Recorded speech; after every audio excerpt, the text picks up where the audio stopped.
America screws up any more of these verdicts, you're not going to see Black Lives Matter anymore. You're going to see Black Power. And when it comes to Black Power, a lot of revenge and a lot of anger, controlled anger, is coming. So, please don't screw up from here on out with those cases. Now let's move forward. One of my favorite people that I like listening to is Joe Budden. I was happy when he got the Spotify deal. I was happy when he did a podcast.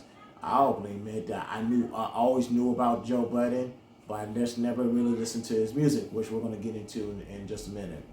He was beefing with Spotify, didn't renew the contract, say there was pilgriming, the audience, and that type of stuff.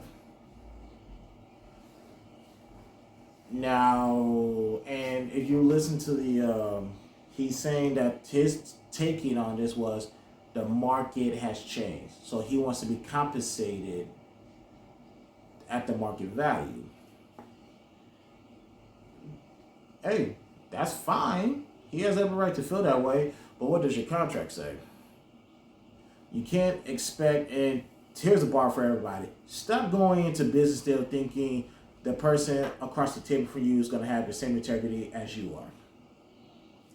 Anything you want, put it on paper. Because one thing he's said in his 2 or 3 episode rant was he asked Spotify for the numbers so he could view it, and Spotify said, oh, they got hacked. Here's what I think about that. Had that been me, and I said, oh, that sounds like breach of contract. Because if I want to see the numbers, it's in I have it in the contract said this is what I want to see. You don't provide that for whatever reason, I'm going to get my lawyers and we're going to get you for breach of contract. So, ladies and gentlemen, please stop thinking the person across the table from you has integrity. And whatever you want in the contract, whatever you want to do in the business deal, it needs to be put in your contract. Because that way you can hold people accountable.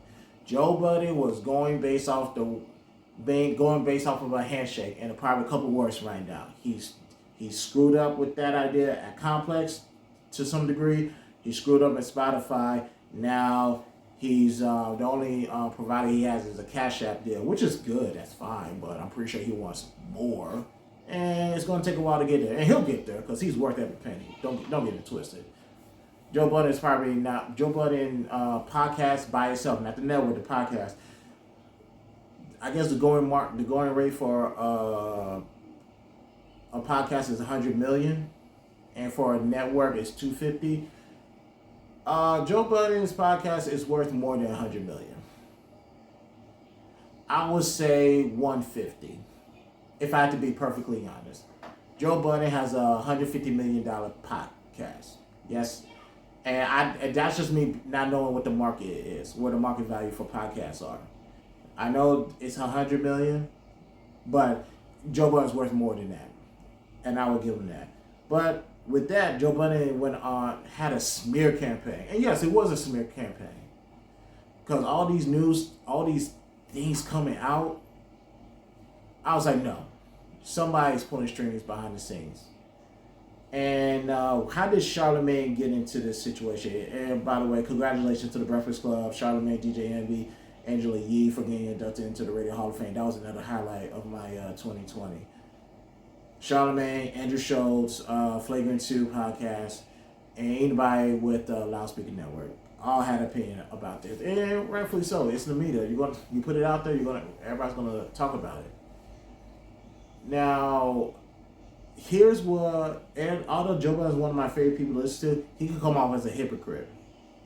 And dare I say, he can come off as a cancer as well. And I'm not saying anything that he hasn't said. I said this way before episode 396 where he alluded to this just briefly. But I applaud the man for admitting his flaws. A lot better than what I can say for most people.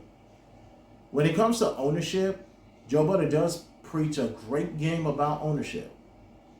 But my take on this, what he does that makes him a cancer is he will shit on anybody else on another podcast that's doing something different, but that's leading to ownership. If the goal is ownership, you should applaud anybody for taking either their own route or your route or the unconventional route to get to ownership. Not unless integrity is compromised, then I get it. But to shit on Charlamagne's podcast deal, the Black Effect Network with iHeartMedia, I was like, Joe, you corny for that. You're a cornball for that.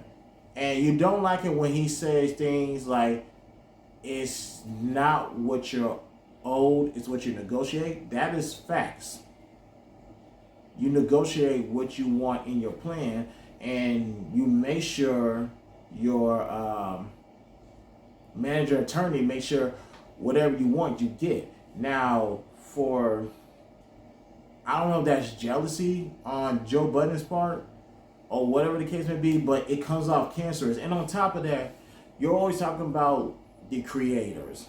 Support the creators. Because Joe Budden buys music. He don't stream it. He buys music. Nothing wrong with that. But if you're going to support one creator, have the same energy for all of them. Because if you guys go back and listen to his podcast, he's bootlegging. He bootlegs all the movies, all the TV shows, any documentary. He bootlegs. I know he bootlegged the entire 6th season of Power, and I know he bootlegged all of The Last Dance and was giving away tidbits. Matter of fact, one whole ass shit that he did, and he had to come back on a Wednesday podcast to apologize, was he gave out one of the biggest what's the word I'm looking for? One of the biggest moments of Bad Boys for Life, where